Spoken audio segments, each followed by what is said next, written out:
Are you? Good. I'm going to go back live on Facebook.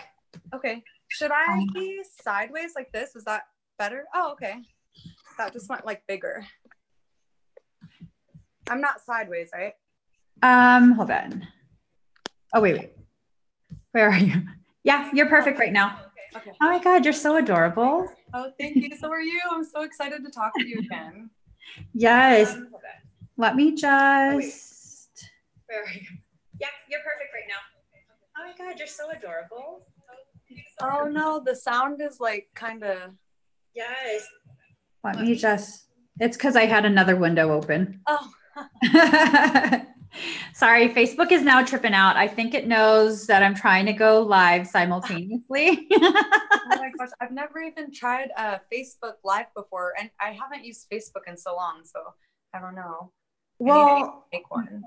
they're making a whole bunch of changes on Facebook that are just not friendly with Yeah. um, people who are attempting to grow an organic audience. Oh yeah, they're Um, doing that on Instagram too. I hate that, like the algorithms or whatever. mhm. Yeah, so Yeah. that's what's going on. I'm kind of just like over it. Oh, I know. Me too. All right, I'm gonna go live now. Let me just close this out. I go back. All right, so girl, this has been in the making for some time now. Oh my Yes. gosh. I'm so excited that we're finally talking. Do you Me want to take a too. moment to introduce yourself to everyone? Yes. Hi everyone. I'm Melissa. I don't really know much to say about myself. My Instagram's Children of the Cosmos. I'm a mother and a Reiki healer and going through an awakening. So, Starseed. right, you are though. You really, really are. I was thinking what we could do is kind of just talk about the process that you've been going through to kind of free yourself from the limitations of, how everything is right Self-doubt. now. Yeah, yeah, it's a lot of fear, isn't it? Like Yeah. to finally begin spiritually awakening. How was the process for you? It's like so beautiful and so like destructive at the same time. Um, I don't know like even where to start. Do you want me to start like the very beginning or like just lately what I've been going through? We could do however far back as you feel you need to share. I mean, there's a lot of people who are in the very beginning stages. Oh Uh, yeah. so I mean, you could do recent or as far back as you feel is appropriate to share for you. Okay. I think I'll like briefly touch base on the beginning, just like you said, just because it might help, but I don't want to get too into it yet because I'm not there yet. But my awakening, and I want to hear your story too because I don't think we got a chance to talk about like what caused your awakening and everything. I'm pretty sure like mine came from like depression and just like a lot of things in my past leading up to that. Like I've been reading about just we set little events that'll just awaken, little things that'll spark us open or whatever. But mine kind of came from that. And then I feel like now what I'm going through, it's like a whole different stage because there's like series of awakenings and whatever you want to call it. But lately it's been like more than I've experienced in the whole like 2 years that I've been going through this awakening. So it's just been crazy. And like ever since we talked too. So, I was going to ask you that. Was it since oh, you met me? yeah. So it was since Mount Shasta and since I met you. Those were two huge things. And then another huge thing was that starseed reading.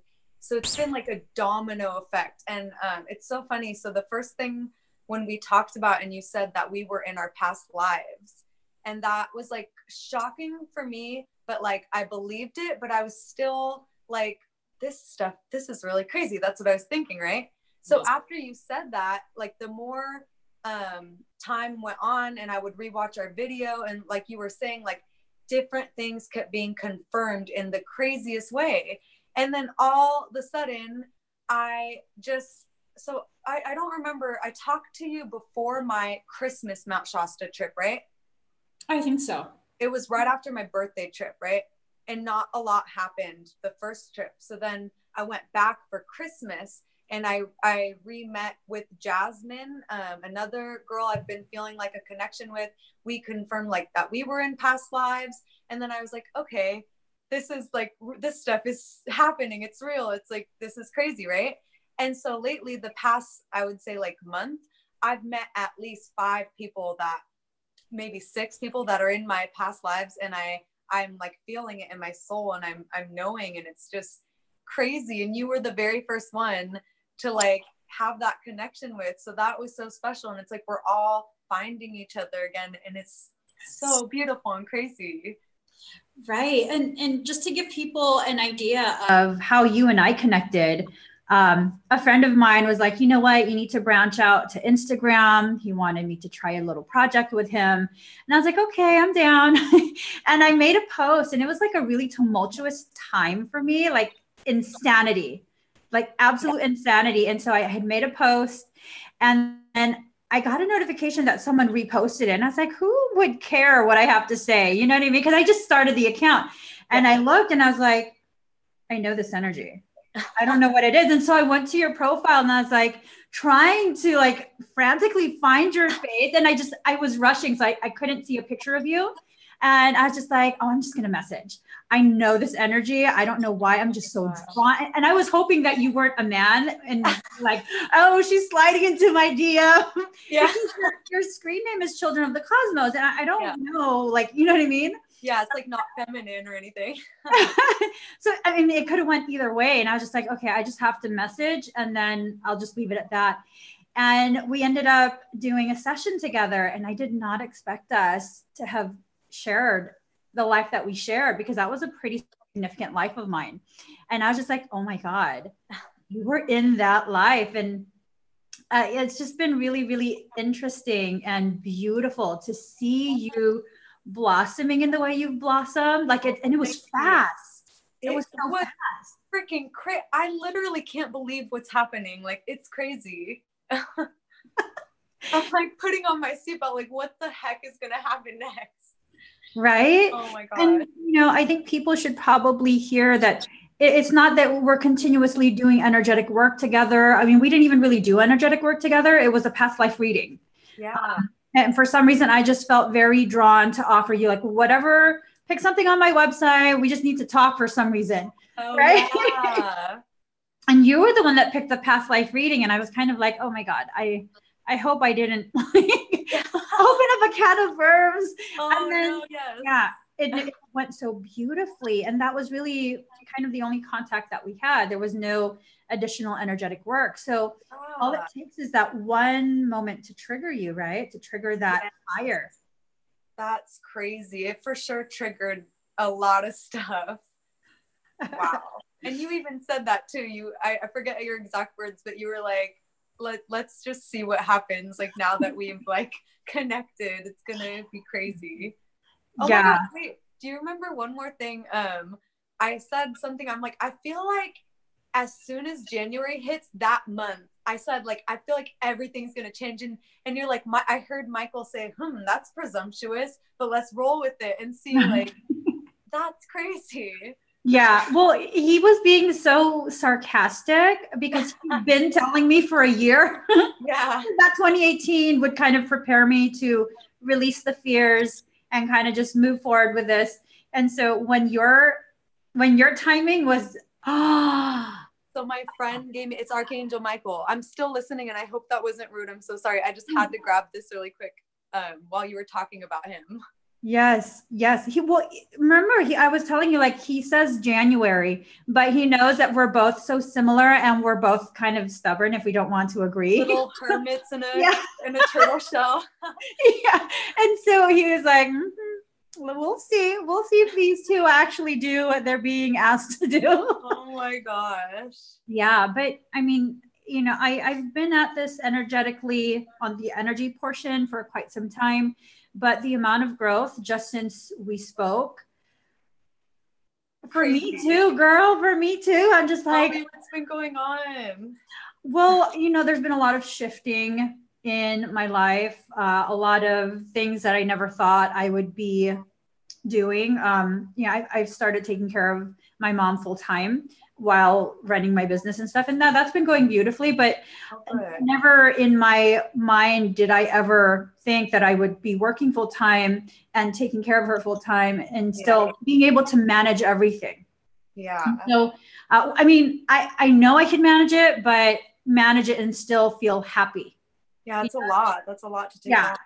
And it's still very satisfying to me. Like every aspect of my life that would bring me joy, where before I would only focus on just that one thing, hyperfixate on it, and that would be my sole source of joy. It's like everything. It's like almost as though my soul has said, pick what you want. Took me to a candy store, pick what you want, anything you want. We want to make this the sweetest life possible. And I'm like, okay, I want the whole store. Yeah. So, I mean, life is still not perfect, but my perception of it has absolutely shifted, like beyond shifting. I don't know if you're experiencing this as well, where old cycles where usually it would trigger you and then you'd be like, oh, now it's like, I just don't have time for that. I'm not even mad. It's just do you, I'm going to do me. At some point, if we come back together, fine. If we don't, that's okay too. I'm too busy wanting to explore what it is soul is actually asking me to do. Like there's no more fear. Are you feeling that as well? Like no more fear? You literally read my mind without like personally stating what I'm going through. You literally just said it. So wow. Yeah. I think those sorry, I was gonna say normally things that would like tear my life apart and I'd be a complete mess and be like, oh, what am I gonna do? Hopeless. Like I am feeling so strong. Like whatever life is taking away from me, whatever like life is handing me, I'm just riding the wave. And I know like we chose these little events and I'm just going through the flow. And like, yeah, like what you said, the things that would usually be painful we just have this beautiful inner like strength and we're so focused on our like mission earth or whatever you want to call it. Right. It's so beautiful, isn't it? It's like if you look at nature, and nature is supposed to be like a lower reflection of the paradise in heaven. Do they fight to hold on to their leaves? As the seasons change and their needs change, they release with love their leaves without any fear of, am I going to be taken care of? Will I have enough to eat? Are my needs going to be taken care of? No, they just let go with this knowing, this trust that when the seasons change, they will have leaves again. It will be full. And it's just beautiful. Oh my God. That makes me literally, my eyes are tearing up. You said it so beautifully. That's beautiful. I know, I'm tearing up too. I'm trying not to cry. I'm like holding and crying because I'm like, we're live and this is a little too personal right now. And see, that's another thing. Like I had been exploring for the past year, allowing aspects of myself to be seen publicly because, people don't know this. I'm actually very private. It's so brave. It's very brave. Yeah, I've been like feeling that too. And so, sorry to interrupt you. Keep going with your story. Well, no, it's just that this thing of I'm not censoring anything. And I've been doing that for the past year, but it's on a whole nother level now. Like these fears that I was like, no one can know this just because it's like so obnoxious. Like who's afraid of like reclaiming their greatness? Who's afraid of being wealthy? Who's afraid of being famous and known? And because those are real fears. And like, I don't want anyone to know who I am. I don't want anyone to see me as anything other than like, I'm a stay-at-home mom. I don't even see it as I have a company and that I have employees. It's just like, no, it's my girlfriend helps me. And now it's like, no, it's okay to call things the way they are. We are doing something and we have to be authentic with that. We don't allow ourselves to continue to feel fear of greatness and then go on a live and tell people, don't be afraid of your greatness. That's so two-faced, girl. I was like, oh my God, I love you. You're so cute. It's just like, silently, oh God, I hope no one watches this live. But no, it's time. I'm no longer afraid of being seen. I'm no longer afraid of my full abundance coming to me. And it's more than just monetary. It's this, I'm not afraid to be recognized for who I am and what I came here to do. Yes, that is so beautiful. How about you? Are you still feeling a little bit of the hesitation? So it's funny that you said that, because the other day, well, not the other day, a few days ago, because of like things I'm going through in my personal life and with all these crazy January energies, I had like a nervous breakdown. Well, not a nervous breakdown, like a little breakdown. I'm so used to them that it's really no big deal to me, because I've been going through that for 2 years. But I made a video and I like started crying talking about it. And so something in me was like, you have to post this. But I'm like, but I'm embarrassed. It was like going back and forth with myself. Post it, but I'm embarrassed. Who cares? Post it. So then I posted it and I got like these beautiful responses like, oh, I'm going through that too. Like, thank you for being so transparent. And I still was like, I can't believe I'm crying on camera. Like, but I felt the need to allow, like you said, to just be transparent, because the world needs transparency, because no one's being transparent, or not a lot of people are. So when we like find that courage in ourselves, it inspires other people to be transparent. And could you imagine what a beautiful world we would have, like when everyone starts being transparent, I'm sorry, I'm like so emotional. Like, cause lately I've really been feeling like this crazy urge to really change the world. Like we really are doing this. Like we're really helping contribute to like this domino effect, and it's beautiful. And I'm really feeling like we each have an ability to really do that. And so we're just following our souls, and it's so beautiful. And I'm an emo, so I'm so sorry. Well, I'm pastel goth, so yeah. Well, okay. What I have been noticing, beyond what you and I are experiencing, when people begin truly healing themselves, like forget about everything else outside of you, dive deep within, heal what's within you. Yes. Not acknowledge that you're broken, heal the parts of you that, are needing it. And they have been experiencing everything around them begins healing too. The people who are in their circle, even at work, like, and they message me and they're kind of freaked out, like, what's going on? Like, what did you do? I'm like, I didn't do anything. Wow. Yeah. Like I encouraged you to heal yourself, and you chose to heal yourself. And now you're sitting at the epicenter of a tsunami of healing. Wow. So everything, the waves, and I'm getting goosebumps talking about the waves from within you. When tectonic plates shift, that creates a huge shift everywhere. It's not just that one location that shifted. And so when you shift back into alignment, it sends a wave of change through every aspect of your life. And when you allow yourself, you give yourself permission to just embrace that instead of being afraid, like, oh, what if someone finds out, which I'm guilty of, then it gives them permission to take in that healing and begin healing themselves as well without you trying. Beautiful. It is. And you're doing that right now. I'm just like, It's so beautiful. Like it's crazy how like when everything, well, that's another message I've been getting lately, or not message, but destruction has to lead to rebirth. You have to have destruction for rebirth. Like goddess, or not goddess, I forget the name of the Hindu god of destruction, Kali. Oh my God. Okay, go finish what you're saying. So I think we're all getting these little messages that are appearing in the collective, and whoever picks up on them, we're getting like similar things. So I've been, I'm writing a book. I didn't know I was, but I guess I'm writing a book, and I'm working on the Divine Feminine chapter.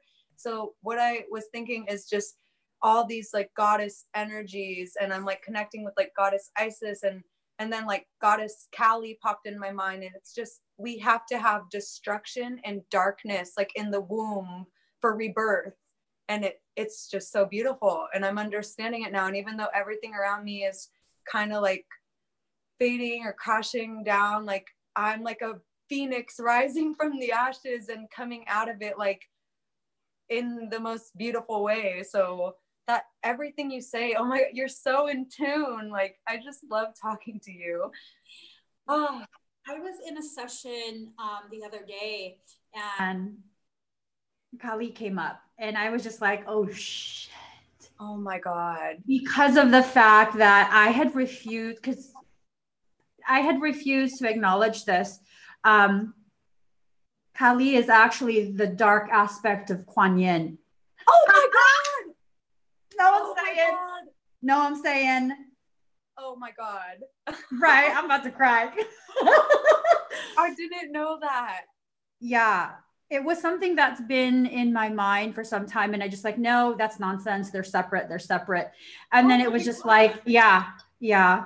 So, Kuan Yin, for the level of her compassion and love and patience, she does have an aspect of her that is equally as dark, destructive. And it's not done out of hatred or malice. You need to have that balance. You know what I mean? Yes. So birth is a very, very violent act. A living sentient being is being evicted from their sanctuary. There's a lot of blood. There's a lot of destruction, injury for both mother and child. And and I don't know if people are aware of this, but the natural process of birth creates such pressure. It compresses the baby so that the lungs are cleared. I didn't know that. They come out. Yes. Oh my God. That's why when you have a C-section, it's not the natural way. The lungs are not compressed. So sometimes they have to pull the baby and encourage the baby to breathe because the lungs are still full of the amniotic fluid. Oh my gosh. So yeah, everything. Literally, we're just little microcosms of the macrocosm, and it plays out, like you said, in nature, in the way like that light. Oh no. Oh, there we go. That like life is, it's so beautiful. You could just look at circumstances like that, and it's just a reflection of what's going on a bigger scale. Like, yes. Wow. Yes. And you flip-flop in lives, I know my very last life before this one. I remember very vividly exactly the way that I died. It's 11/11. Oh my gosh. Oh, this is exciting. This conversation is so exciting.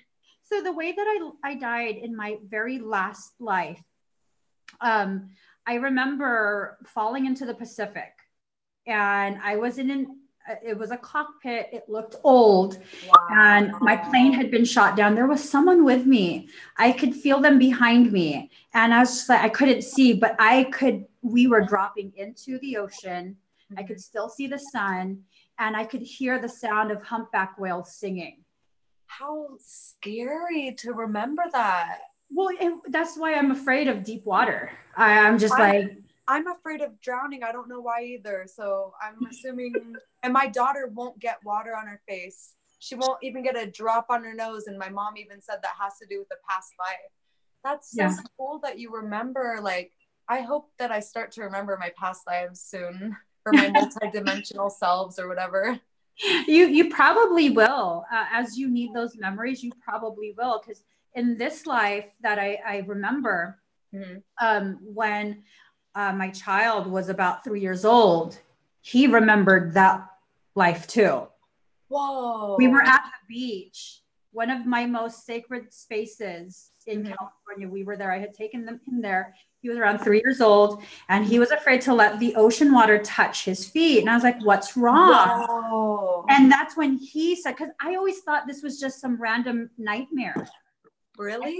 The memory. I thought it was a nightmare. And he said, remember the last time? And I was like, what are you talking about? And he goes, when our plane fell in the ocean and we drowned. And I was like, what are you talking about? Whoa. It freaked me out. So he was the one that was behind me. He was my co-pilot. And then, and not long after that. Oh, sorry. Was he your son then too, or a different? He was my best friend. That makes me want to cry. Oh my God, that's so beautiful. Well, and that's your son now? Yeah, it's my son now. Yeah. Oh my gosh. And we are still like friends. He tells me like, Mom, you don't have to act like you're my older sibling. You don't have to keep hazing me. Because I like little angel. Oh my God. I be pranking him all the time, and he just it drives him nuts, but he loves it at the same time. So that happened, and it freaked me out, and I thought that was going to be the last of it. Well, we figured out that we were Japanese. Oh my And God. when I was a kid, I just totally disliked Filipinos because I'm Filipino. Yeah, and so am I. I'm a quarter. Oh, really? I have to tell you a story about that in a second. Please remind me because my mind's all over the place after you finish. The craziest thing happened last night. Okay. So apparently the Japanese occupied the Philippines for a time during those world wars. And he totally, that morning, I remember this so distinctly. That morning, I was like, there's no way we were in the world wars. Like this, there's no way. And so I looked it up, and Pearl Harbor, the whales, the humpback whales were in the bay during Pearl Harbor. That's when they go. Getting so many chills right now. Oh my God. Yeah, that's when they migrate there to birth their calves. And I remember seeing smaller whales and bigger whales, and they were singing it. And like the little ones felt afraid, and the big ones were like, let's get out of here, get out of here. And they were singing. That's why they were singing. It was like distress calls to get out. And so that kind of freaked me out. And then I went to go use the bathroom, and he just barges in the bathroom. He goes, you have to watch this, Mommy. And it was a documentary of the severity of the brutality that the Japanese people. Getting chills again. It's okay. They severely abused the Filipino people. And it just so happens that my great grandmother, at the time, she was a young girl, but she had been married off to a rather wealthy Filipino man in their village. And she remembers seeing the Japanese soldiers scrambling through their orchards because it was a lot of land. And she, for some reason, had purple eyes. Like, how many Filipinos do you know with violet eyes? None. Right. She had violet colored eyes, and she says she remembers seeing them hiding gold. And I was like, that's a lie. I look it up, and royal Japanese bullions were hidden and lost during the war. So it's on the land. My God. Yeah. And so I came back years ago. I went back to the Philippines, and they took me to the farm. They call it the farm. And my uncle had gotten really, really obsessed with this gold. And so he took me there, and I swear to God, I could see and feel Japanese soldiers hiding in the jungle, and they recognized me. Oh my God. Yes. And so like all of this kind of jumbled together. But when my son showed me that documentary, he was like, that's why we had to be born Filipino. Wow. Yeah. Because we needed to understand the culture that we unjustly hated in that life, the culture that we refused to understand, and we subjugated them and abused them. And so now, being born a Filipino, I'm just like, hey. But that's so funny you said that, because in the Dolores Cannon book, she said, like, if you do have any racism towards any race, you will incarnate as that race so you can learn, because karma is not a revenge. It's just an opportunity to learn and be compassionate about different like things and stuff. So that's crazy and so beautiful. Thank you so much for sharing that. I got so many chills. And so wait, are you 100% Filipino? Allegedly. I honestly, I don't know exactly what I am. Like, both my parents are from the Philippines, but you know, the Philippine Islands, it's just like so many different cultures. Yeah. My dad was born in the Philippines, in Manila. Oh, me too. Oh my God. So Yeah. I've been hearing lately that the Philippines has ties to Lemuria. So we must have had lives on Lemuria together. And I don't know why it has to do with Filipinos, but that Yeah. there's a link there. So that's crazy. Yeah. Oh, you just gave me chills. So the craziest thing happened. I found this girl who I was going through the starseed hashtags, and like I'll just go through and like them, and then when I see something that catches my attention, I'll click on it, and like it'll always be someone that feels like familiar, like a sister. So I've started following this girl, and I kind of, that's it. I just followed her and didn't really like go through too much of her pictures or anything. I was just like, I like her energy. I want to follow her. So then she messages me and she's like, if you're ever in Bali, let me know, because I'm out that way. Because I was asking her about a shop in Bali called Starseed. She posted a picture of it and I was like, that's really cool. I want to go to Bali one day. Like, do you know the name of that store so I could visit? And so that's why she messaged me. And I said, oh, she said she's in the Philippines, so she could like meet me because she's close to Bali. And I was like, oh, that's so cool. Like, my dad's from the Philippines. I've always wanted to go there. We got into a conversation, and for some reason I felt called to like tell her that my grandmother who's Filipino, told my father about these Aboriginals, little people that came down from the mountains when she was younger, and they used to trade. They were like the mountain people, and my grandmother was like the river people. They'd trade like crocodile teeth, and like she said they were Aboriginal but had like blonde hair, so they were like albino. And so I don't know why I told her that. And then she's like, yeah, the Ayetas or something like that. And I was like, yes, you know of them? And she was like, yeah, I've met some of like the tribes, and I met like 100-year-old shaman. They're very highly psychic and all this stuff. And I used to think my grandma, I thought she made some of those stories up because she'd tell us ridiculous stories that didn't sound true when we were little. And so I was like, I don't know. But when she said that, I was like, oh my God, that's crazy. So there was some other things my grandma told my family about my family in the Philippines that I didn't know if I believed either. And so I guess my family has a museum in the Philippines, and she said she went to the museum. And then I was like, that's crazy. I didn't even know my grandma was telling the truth about that. I thought that like she made things up. And so she's like, no, that's very true. And we were getting chills, and like I sent her a picture like my grandma, and she's like, oh, what a small world. Like, I can't believe I was in that museum. I got chills when I was in the museum. And like I guess my grandpa, or not my grandpa, my grandmother's father, my great grandfather or something, was the mayor or something of the Philippines, and he got shot and killed, and now that's turned into a museum. So like all this crazy stuff, I started crying, and I was like, oh my God, I have to like go ask my grandma about this stuff. And it was just crazy. And then she brought up the Lemurian connection too. And then I was like, this is just so weird. Like, I don't know. You know, I'm gonna have to think on this, but Do Lemurians have very delicate features? I can't remember what their faces look like. I don't know, because I just have like a strong connection, but I'm not remembering past lives, and I don't see it. So I'm not sure. I don't know. Because my mom's side, they're so ridiculously fair skinned. Like, really? So ridiculously fair skinned, and their nose. My grandma is too. My grandma's very light skinned, and she has blue eyes, and my dad has blue eyes.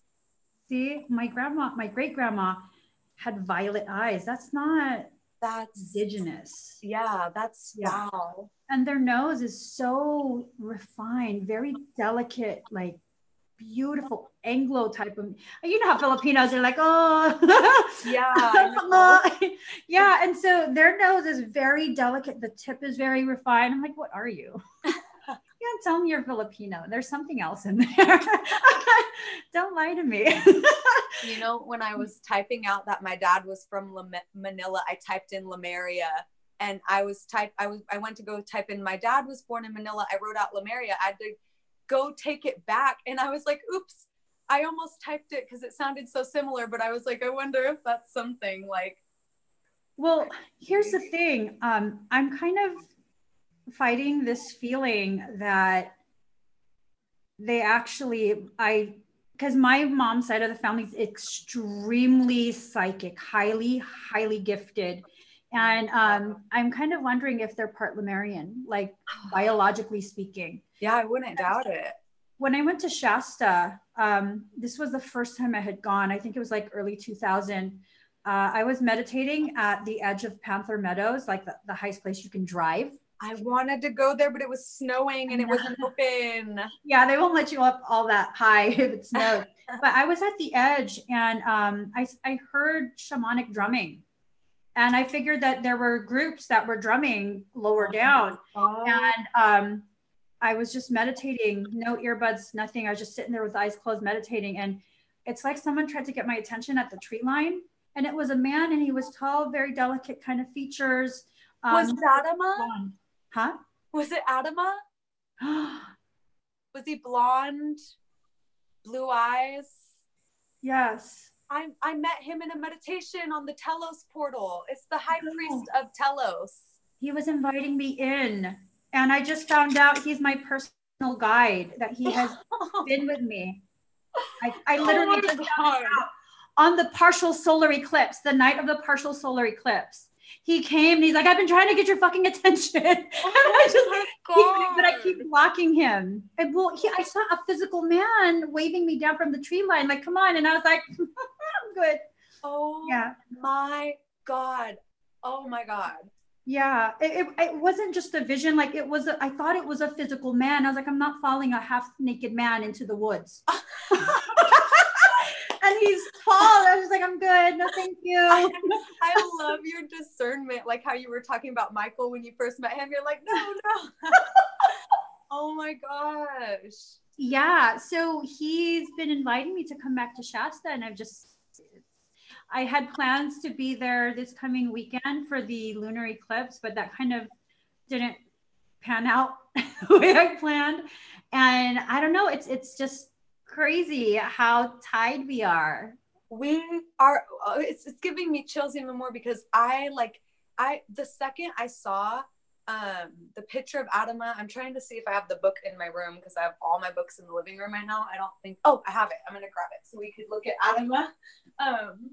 So when I saw he had this thing in his eyes, the only other time I've seen that and felt a connection to where the picture came alive and I was connecting in their eyes was with Paramahansa Yogananda. I don't know if I pronounced that correctly, but when I was reading his book, Autobiography of a Yogi, there was something in his eyes, like a twinkle, that I felt like that connection. And then when I saw Adama, I was a little like hesitant too, because I'm like, who is this blonde like man? But like when I saw this picture, my head. Yeah, that's him. Same hair, no shirt. He had like, it looked like, I don't know. Oh my God. This is crazy. Oh my gosh. And I was just like, no, I'm married. I'm not following. I love you. You're so funny. Well, after I kind of turned my back to him, I was just like, you're just weird. And I had never heard of him until the partial solar eclipse the other week. Oh my God. Yeah. And so when I was done with my meditation, I went back to the parking lot where my husband and son was waiting. And I was like, did you guys hear the drumming? He goes, there was no drumming. And I was like, yes, there was. You didn't hear it? Oh my gosh. Yeah, he totally was like, there was no one drumming. I said, you didn't see that hippie guy at the tree line? Oh, and he goes, there was no one at the tree line. And I was like, look like a hippie with his long blonde hair.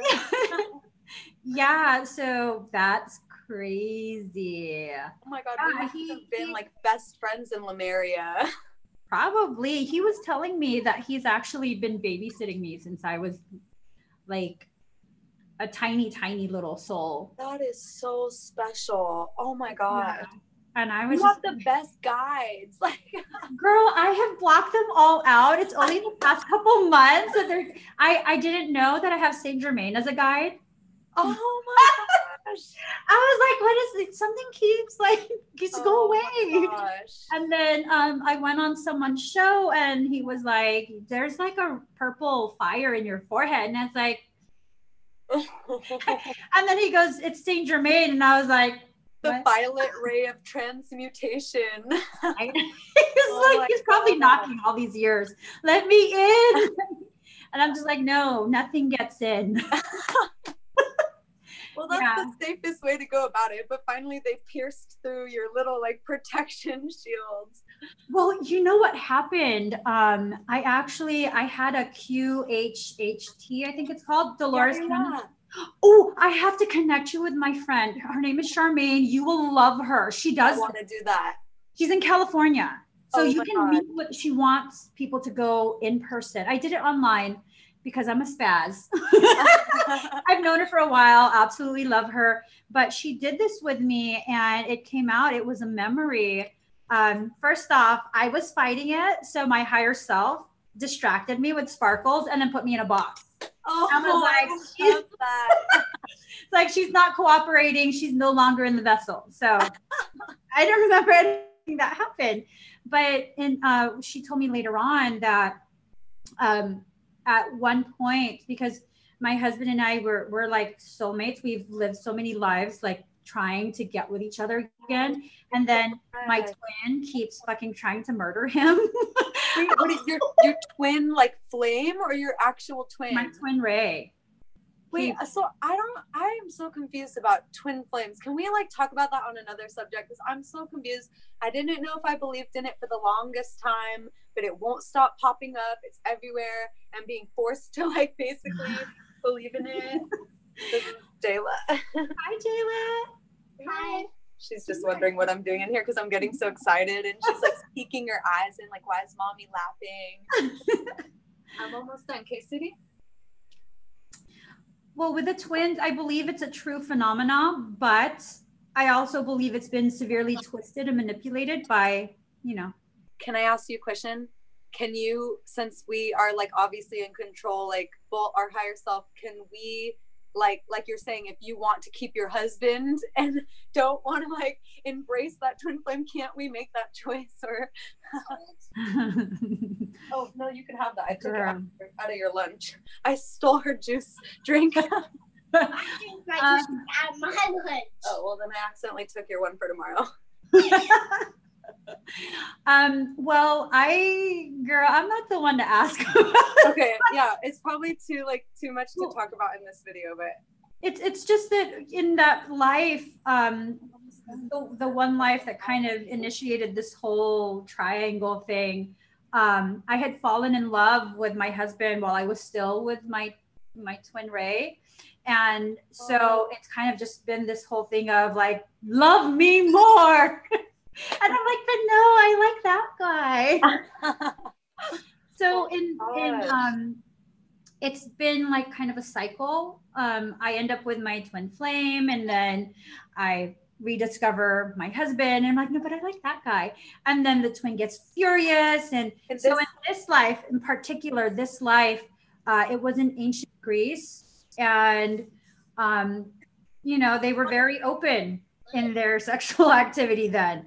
But I had fallen in love with my husband. And so my twin, who was my spouse in that life, he was very powerful. He had my husband murdered and the bodies hidden in like catacombs. Oh, hold on. I'm gonna have my daughter go. Okay. I'm sorry. This is so. Oh no, she can't even hear, but she's like so distracting to me right now. Here, let's see. I'm almost done, okay?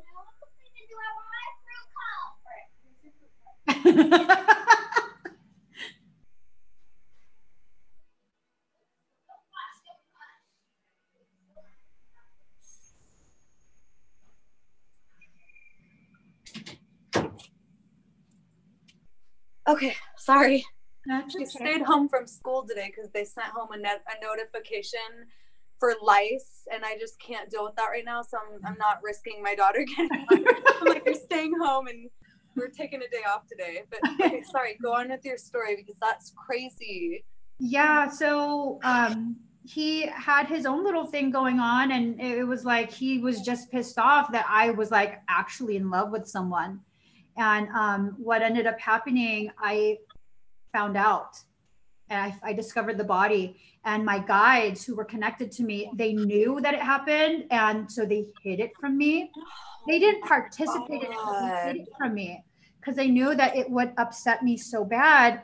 And when I discovered his body, I was like, I don't ever want to see or hear any of you again. And so since that life, I blocked everything out. I was just like, how horrific. Oh my God. It's a cycle. That's not repeating this life. I'll tell you that much. Oh my God. I'll tell you that much. You're going to leave us alone. We're going to have our babies. We're going to have a long, beautiful life together. You leave us alone. No.